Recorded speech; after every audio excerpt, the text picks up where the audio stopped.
What's up, Steelers Nation? Thank you for jumping on to Steelers to Go, your daily to-go cup of Pittsburgh Steelers news and analysis. I'm Noah Strackbein. Find us on youtube.com/All Steelers Talk or anywhere you get your podcasts. And today, I have three things that we're looking for when the Steelers return to training camp. We are 1 week away from the Pittsburgh Steelers hitting the field once again at Latrobe. It's been a long 3 years, but St. Vincent College is ready for the Pittsburgh Steelers to return. They're ready for football to be back in Latrobe, and we all got to be excited for it. So there's three things that we're looking for.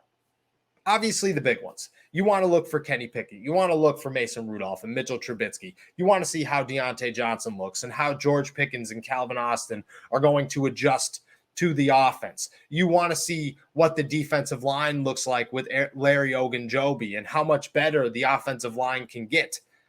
But when you get a deep dive, because we're going to move through these 3 weeks and they're not going to be all smooth, and you're not going to want to just watch Kenny Pickett time and time and time again.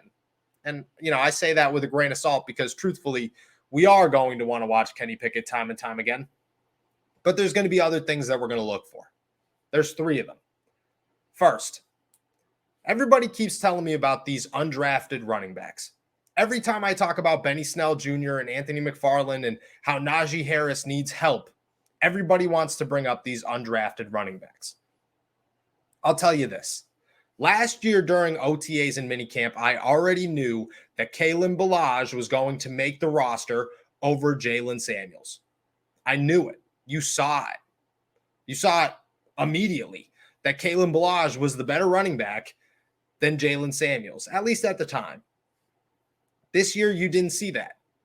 At no point during OTAs and minicamp did I have any excitement about watching Jalen Warren or Mateo Durant. I just didn't.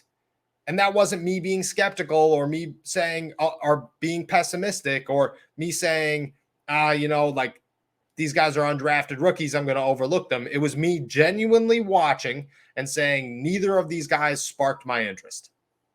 But everybody wants to keep talking about them. So I want to see them in live action. Put some pads on. Let's see how smooth you run.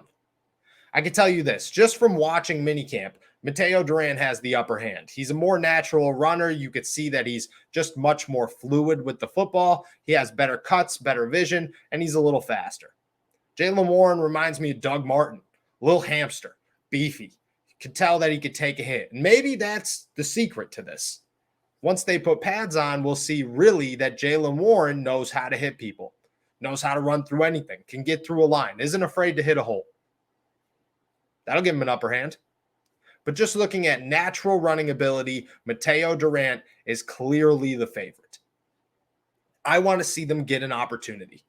I want to see how much of an opportunity they're going to get.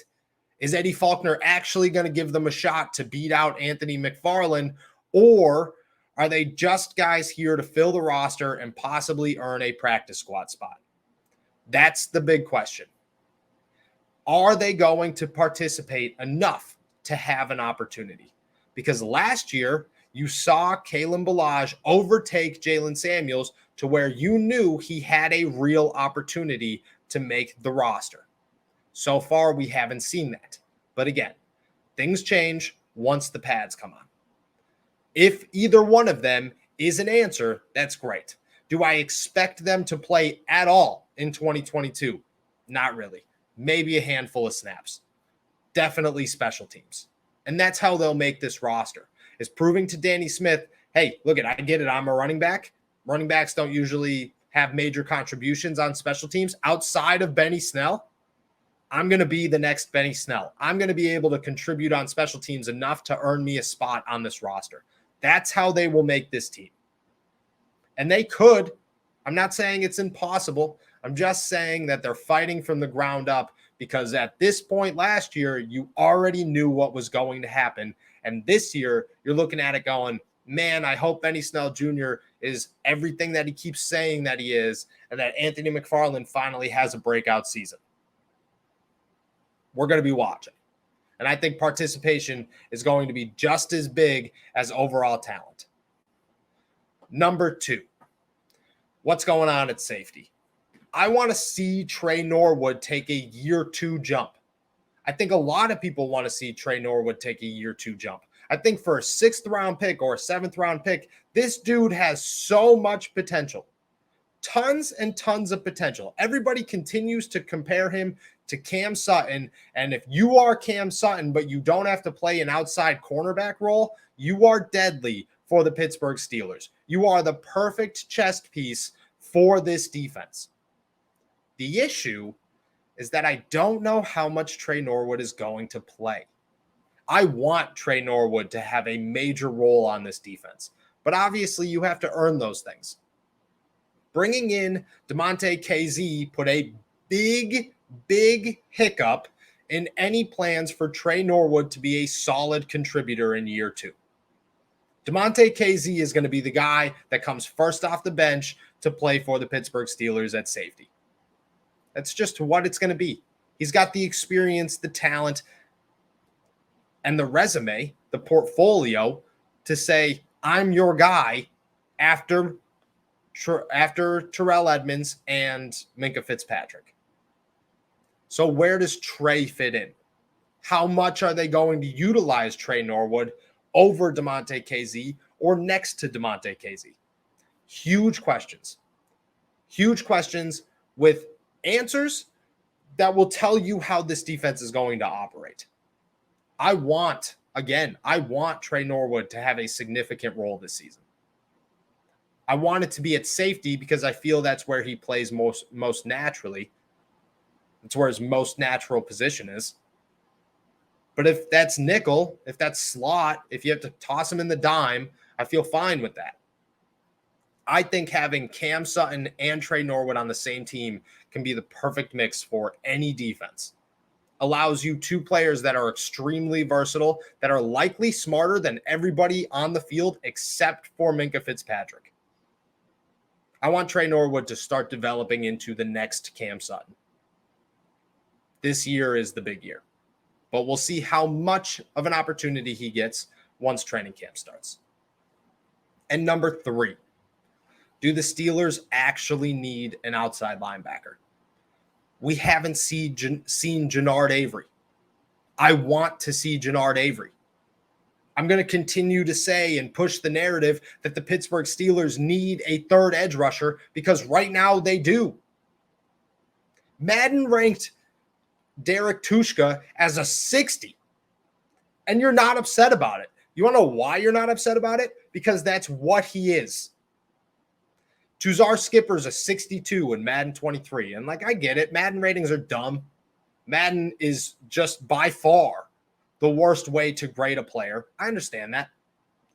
But the fact that we're freaking out over TJ Watt's 96, but we're not freaking out over Tuzar Skipper and Derek Tushka being the backups and both of them being a 60 and a 62 is concerning. You want to know why? Because that's what the Steelers have to work with right now. Janard Avery didn't take a snap during minicamp. He didn't take a snap during OTAs. I would like to see how much better he is than Derek Tushka and Tuzar Skipper. I need to see it. The Steelers need to see it. Because if the first round of cuts come by and somebody gets dropped from somewhere who has at least some potential this season, you have to go get him if you're the Pittsburgh Steelers. Unless Janard Avery is actually talented enough to be that guy. We don't know. He's a tweener coming in here. He's a guy that played the inside and the outside. Doesn't make you feel great, but it shows versatility. Maybe the Steelers are just looking for a bunch of guys that could play everywhere. I don't know.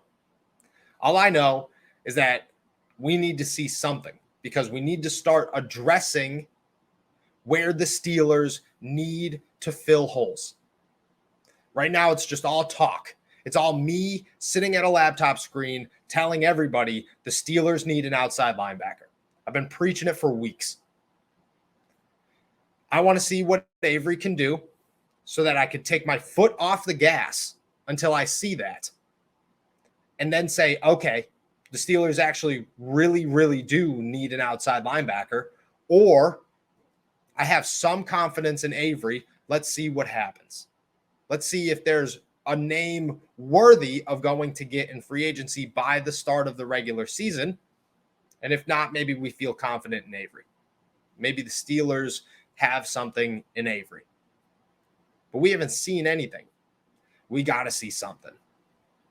Training camp is 1 week away. You should be very, very, very excited. I'm very, very, very excited. I'm going to bring you guys everything I possibly can from Latrobe every single day. So make sure that you guys subscribe to our YouTube channel, like this video, find us everywhere podcasts can be possibly found, and check out allsteelers.com for everything you guys need about the Pittsburgh Steelers at Latrobe at St. Vincent College. It's officially summertime, and everybody talks about looking good for the warmer months, but few have the balls to do it. Well, it's time to nut up or shut up and take the easiest step to looking sexy this summer by using Manscaped. Manscaped's Ultra Smooth package makes sure that you have the proper care for down there, and their Boxers 2.0 gives you the perfect stage to show off your new look. These products may make you look hot, but your cleanly shaved nethers will keep you cool, and the Boxers 2.0 patented jewel pouch technology will keep your boys from turning any beach day into a swamp day. Dive headfirst into summer by joining the 5 million men worldwide who trust Manscaped and get 20% off plus free shipping by going to manscaped.com/Steelers20. The Ultra Smooth package is specialized 3-step groin shaving kit to help you buff, protect, and smooth your most sensitive areas. I'm talking crop shaver razor, crop exfoliator, and crop gel. This kit is the perfect polish to make your family jewels shine. There's 3 steps. Step 1, the crop exfoliator. Infused with ingredients that can soothe, clear, and keep the skin on and around your groin feeling refreshed.